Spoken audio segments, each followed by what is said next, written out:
E aí, pessoal? Muito boa noite para vocês, boa noite para todos. Estamos começando mais uma aula rumo ao Enem. E por falar em Enem, hoje é o último dia para inscrição e amanhã é o último dia para você fazer o pagamento, tá bom? Não deixe passar batido. E com o adiamento do Enem, a gente vai ter mais tempo para fazer um trabalho muito melhor com vocês, para fazer uma revisão muito melhor com vocês. E essa pandemia, ela vai passar. De um jeito ou de outro, daqui a 2 ou 3 meses, a gente está aí presencial fazendo esse trabalho com vocês, tá bom?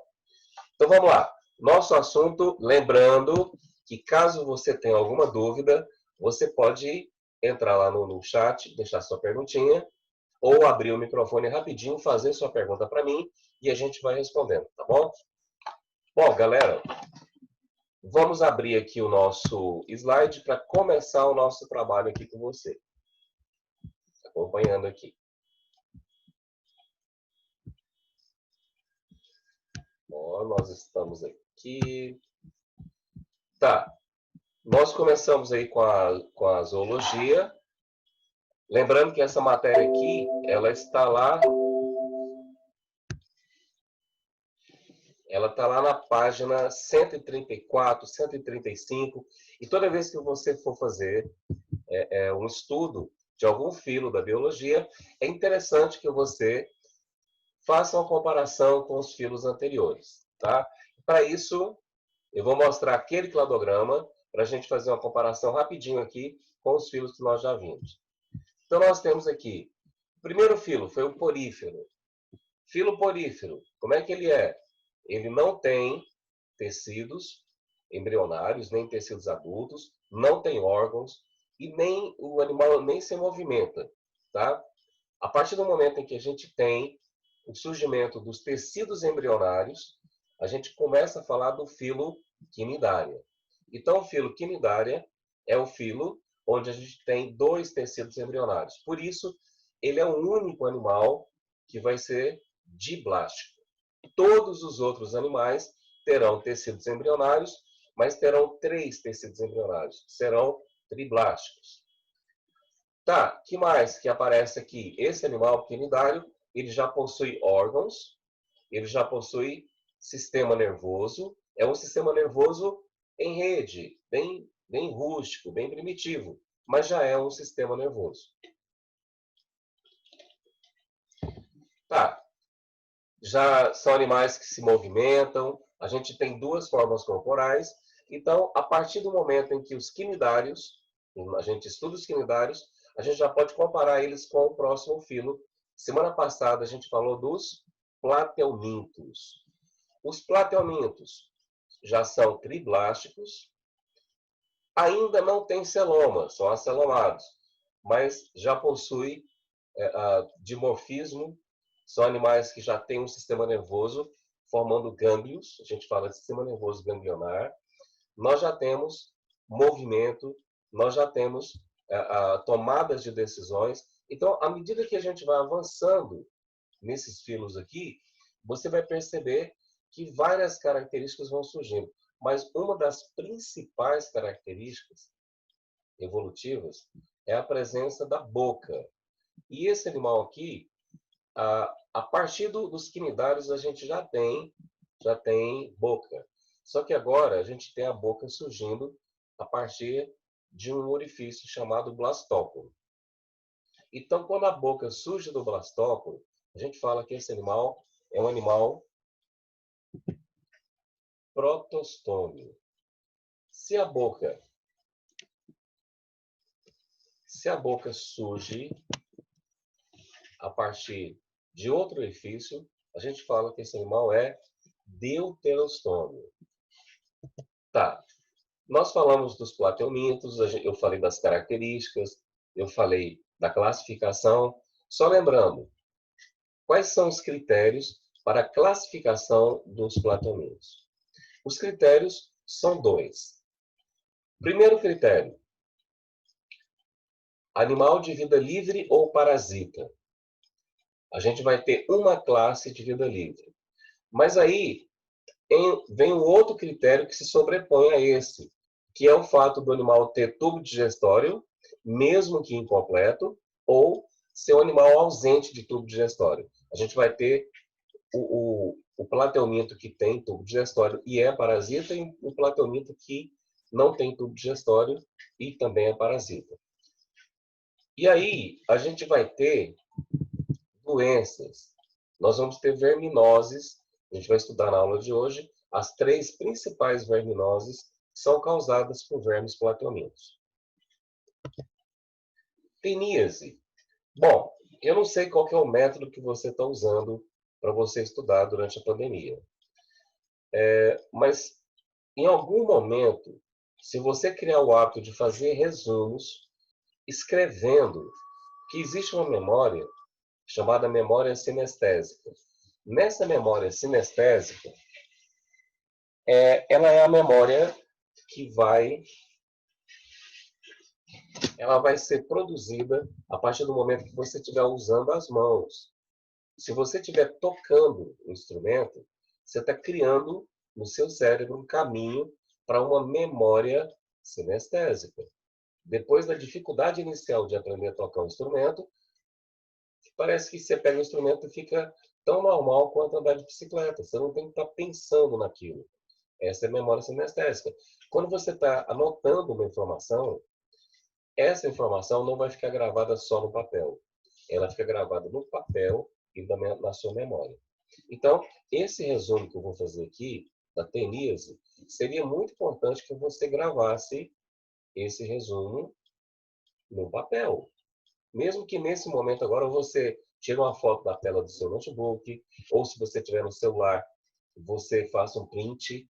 Mas, de qualquer forma, esse seria o resumo que eu passaria no quadro para iniciar essa aula. São as informações importantes. Teníase. Primeira coisa que você tem que saber, agentes causadores. A teníase, ela é causada por 4 diferentes agentes causadores. Aqui nós temos 3, só que aqui eu vou ter 2 tipos de tênia. Então acompanha comigo. Eu vou ter a tênia solium, que é a tênia que vem da carne do porco, a tênia saginata, que vem da carne bovina. Eu tenho Dibutriocéfalos latus, que vem do peixe de rio, e tem Diphlobotrum latus, que vem do peixe de mar.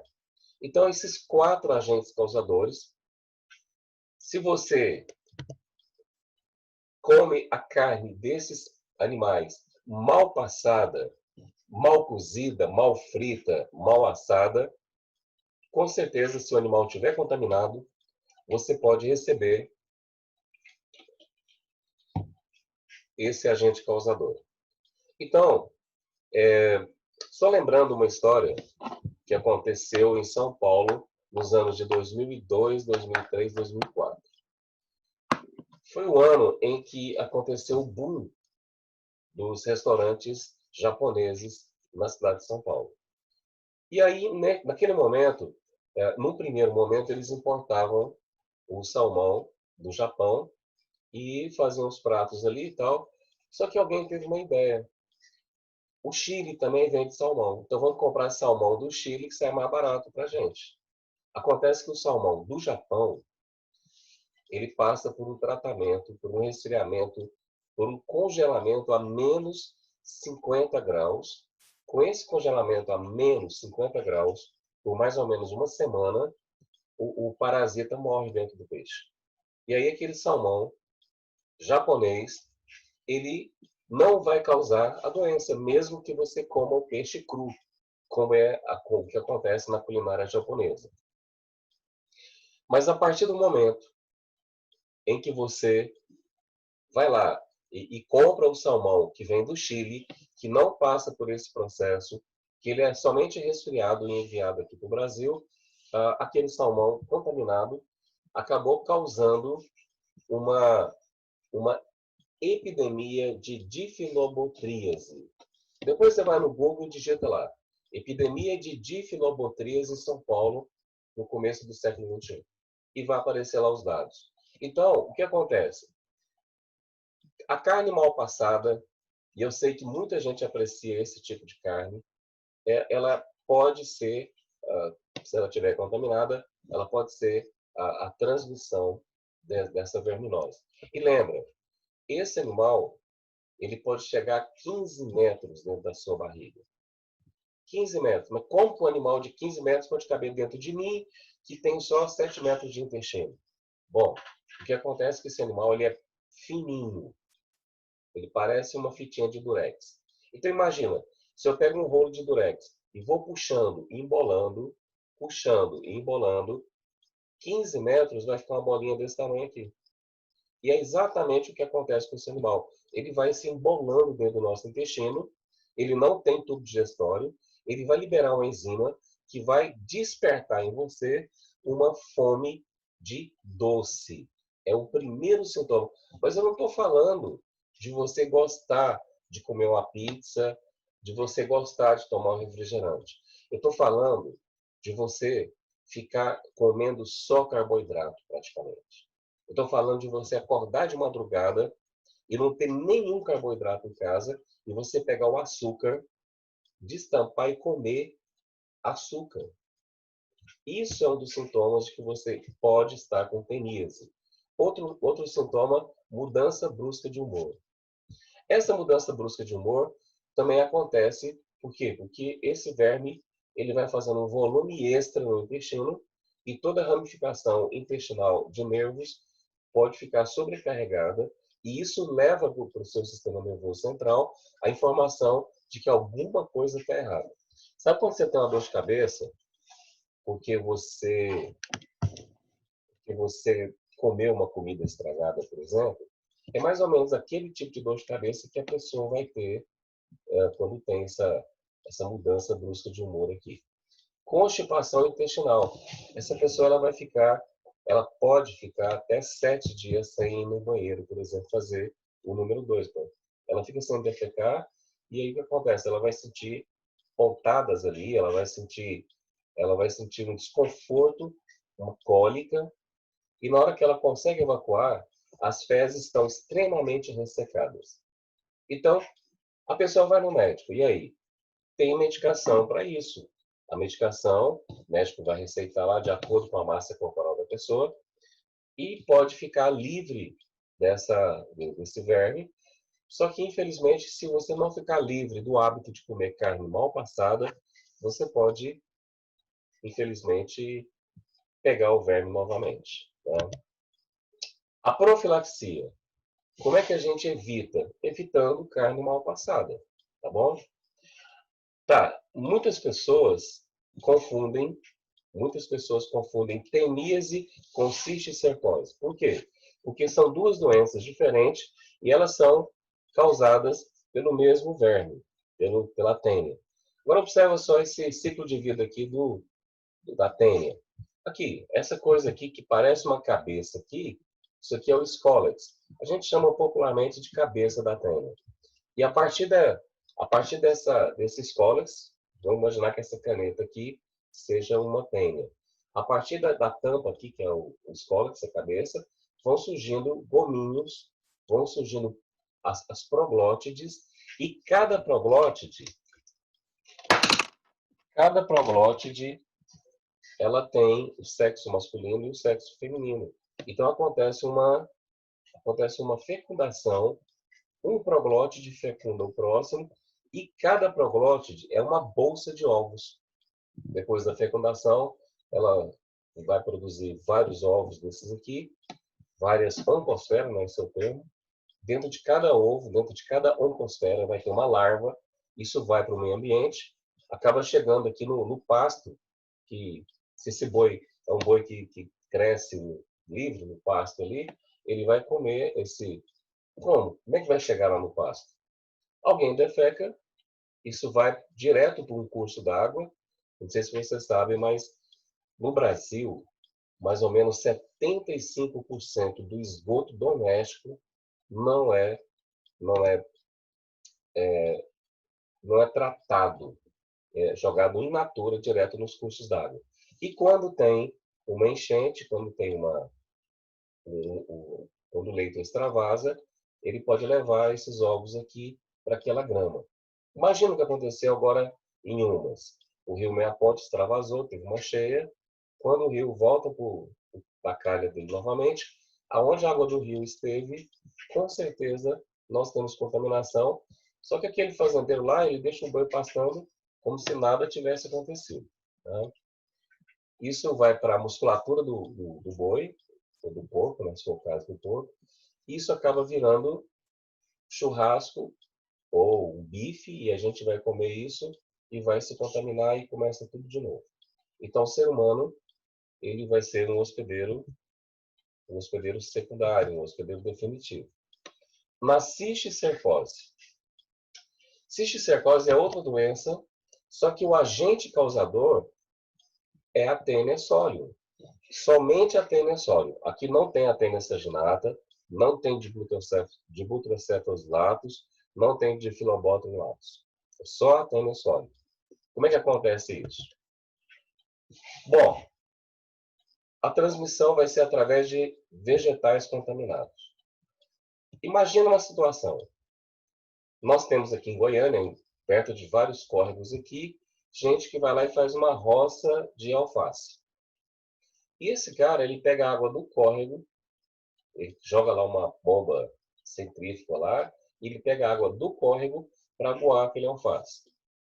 Ah, então, meu Deus, não vou comer mais alface. Não, você vai comer, mas você vai lavar esse alface direito. Como é que você lava o alface? Ah, mas eu lavo... Primeira coisa, você vai pegar uma vasilha, de preferência uma vasilha de alumínio, e vai colocar 2 litros de água, vai colocar 5 ml de hipoclorito de sódio, tá? Nessa solução, você vai colocar as folhas de alface, vai colocar o tomate, vai colocar a cenoura, tudo aquilo que você vai comer cru. Você coloca dentro de molho durante 2 horas. Depois, essa solução ela vai higienizar todo aquele vegetal que você vai comer cru. A partir do momento que você deixou lá 2 horas, você tira, você vai lavar com água corrente. Pode usar um sabonete neutro, pode usar um detergente neutro, uma gotinha numa esponja. Lavou, tirou todas as impurezas. Aí você faz sua salada e vai colocar limão, vai colocar vinagre, tempera a sua salada e fica tranquilo, tá bom? Bom, quais são os sintomas? Olha o tanto que essa doença é perigosa.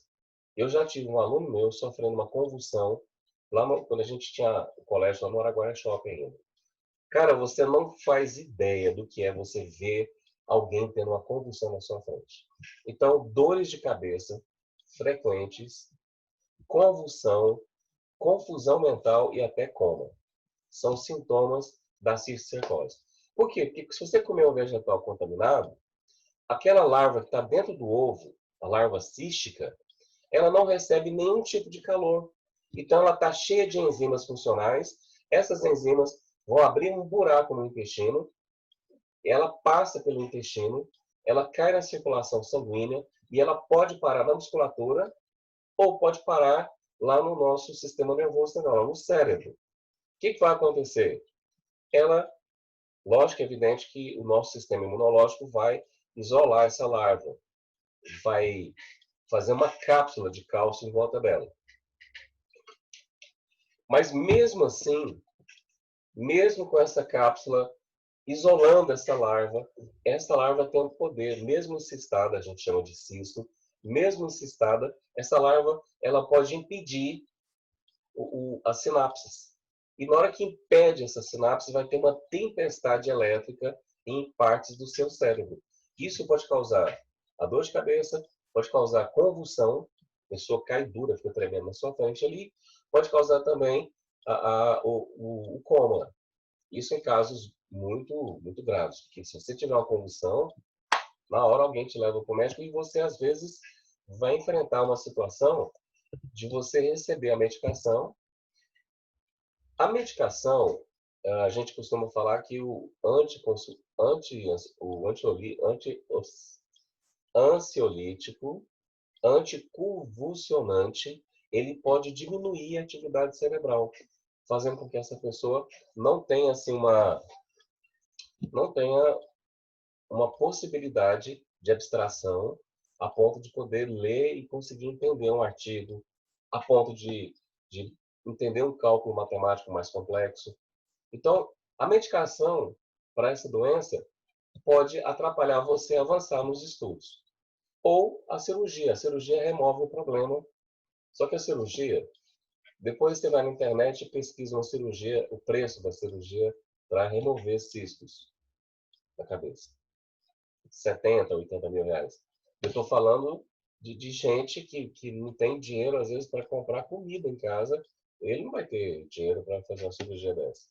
Se isso acontece nas classes mais pobres, a gente vai ter essa pessoa tomando medicação para evitar a convulsão e deixando de aproveitar a vida intelectual de uma forma como poderia. Bom, a profilaxia, cuidado com a higiene dos alimentos e uma coisa que infelizmente nós não temos, que é o saneamento básico completo. Aqui em Goiânia a gente tem o tratamento de água. Enquanto a gente não tiver o tratamento de esgoto, esta e outras centenas de doenças ainda continuarão, né, nas populações, infelizmente. Isso aqui seria o ciclo. Quando eu tenho aqui o suíno que está comendo a vegetação contaminada, ele se torna um hospedeiro intermediário, e aí nós temos aqui o ser humano. Opa, vamos lá. Nós temos aqui o ser humano sendo o hospedeiro definitivo. Agora, se o ser humano come direto o vegetal contaminado, a gente vai ter o ser humano sendo o hospedeiro intermediário. E aí ele vai desenvolver a cisticercose. Tá bom? Pessoal,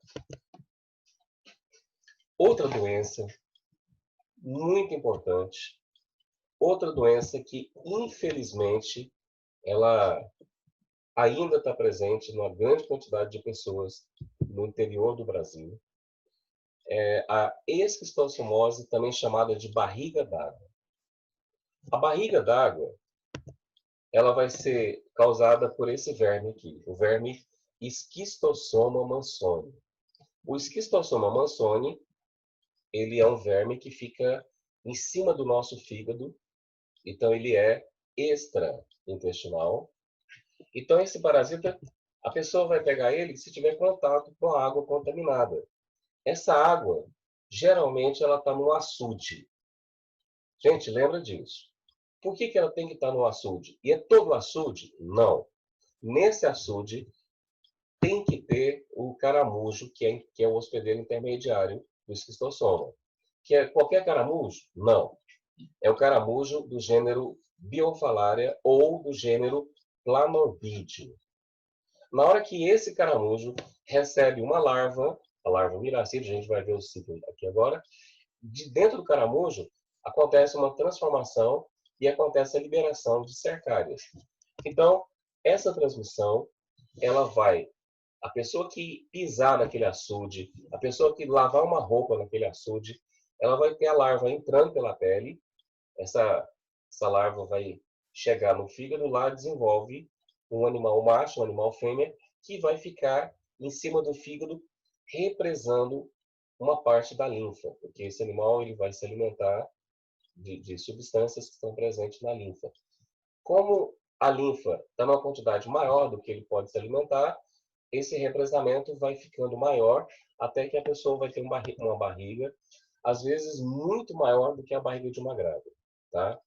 Então, esse tratamento, existem medicamentos que a pessoa vai tomar, que vai matar o verme, e também tem o atendimento ambulatorial, que eles vão tirar com seringa esse excesso de líquido que fica retesado. Gente, eu estou falando de uma coisa absurda. Absurda. Ou seja, o cara não tem saneamento básico, ele faz o possível para usar essa água para lavar roupa, às vezes tomar um banho, mas aí tem lá o caramujo, e esse caramujo faz com que aquela água seja contaminada, mesmo sabendo que aquela água é contaminada. Aquelas populações não têm outro curso d'água. Eles não têm outra fonte para água. Então, isso aqui é o que acontece. Gente, eu estou falando de uma barriga que às vezes é o dobro de uma barriga de uma grávida. Mas, além disso, vai acontecer o que a gente chama de esplenohepatomegalia. Esplenohepatomegalia é o aumento do fígado, é o aumento do baço, aumento do pâncreas aqui também. Então, além de inflar a barriga, ficar cheia de linfa, e, gente, e esse negócio aqui, olha a situação desses vasos sanguíneos aqui. Então, é uma situação muito complicada. Isso aqui é uma fase bem aguda. Só que essa pessoa vai lá no médico, e uma semana ela resolve esse problema, só que ela volta lá para o açude. A palavra açude é uma palavra pequenininha. Mas eu vou te mostrar alguns açudes daqui a pouco. Aqui, a doença acontece dessa forma aqui. Esse cara está doente. Quando o cara está doente, o peso da barriga dele vai pressionar o intestino. Então, ele vai ter diarreias frequentes. Então, esse cara, ele defecou longe do açude. Só que na hora que choveu, a chuva, a enxurrada foi trazendo aqueles ovos. Os ovos do verme entrou em contato com a água do açude. Esses ovos que estavam nas fezes, eles suportam 2, 3, 4, 10 meses recebendo sol e esses ovos ainda continuam ativos. Tá? Vai liberar uma larva chamada miracídio. Essa larva aqui, miracídio, ela vai atrás do caramujo, do caramujo Bionfalaria ou Plamondide. Quando ela entra no caramujo, lá ela sofre uma transformação. Lá ela se transforma em várias cercárias. Essas cercárias, elas são pequenininhas. Elas entram pelo poro. Os nossos poros que liberam suor é o suficiente para essa larva entrar lá dentro. Na hora que essa larva entra na nossa pele, ela vai parar no fígado. Esse aqui é o casal de vermes. Esse de fora aqui é o macho. E essa mangueirinha aqui, parecendo um garrotezinho aqui, isso aqui é a fêmea, tá bom? E esse canal aqui onde ela fica é o canal ginecóforo, onde eles fazem sexo praticamente o dia todo. Bom, dá uma olhada para esse lago aqui. Eu estou falando de uma represa que tem um diâmetro de vários quilômetros. Uma pessoa leiga, ele acha que isso aqui é um lago, é uma lagoa. Só que essa água aqui é uma água parada. Se tiver um caramujo lá dentro, esse caramujo ele vai contaminar essa água. E aí, porque se você observar, tem serras aqui, ó. Do lado de cá também tem. Então, ele é alimentado por água da chuva. Aqui, um açude menor, mas olha só a paisagem aqui atrás. Na hora que chove, a enxurrada escorre por aqui e essa enxurrada ela vai chegar aqui no açude, tá bom? Mais um. Se você olhar para esse açude aqui, é um açude que fica lá na Paraíba. Esse açude ele tem 18 quilômetros de diâmetro. Então é enorme, velho. Você não vê. Eu visitei esse açude aqui lá na Paraíba. Tem lá, eles pegam lá um barquinho, lá, um catamarã, e você entra e faz um passeio dentro do açude. Então, lá no meio do açude, você não vê as margens. Cara, é muita água. E o que acontece? É a única água em que aqueles fazendeiros ali têm para usar.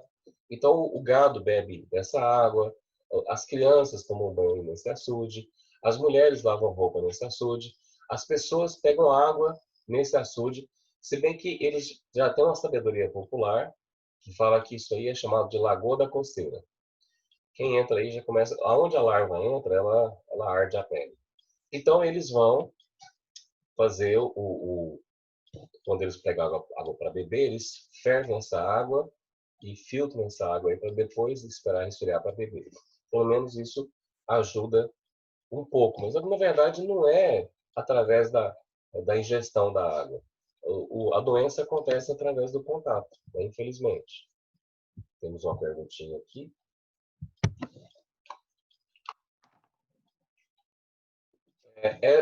Esse não parasita o animal, não é? Assim, então, você quer saber se o animal fica doente, né? Olha, esse verme especificamente não.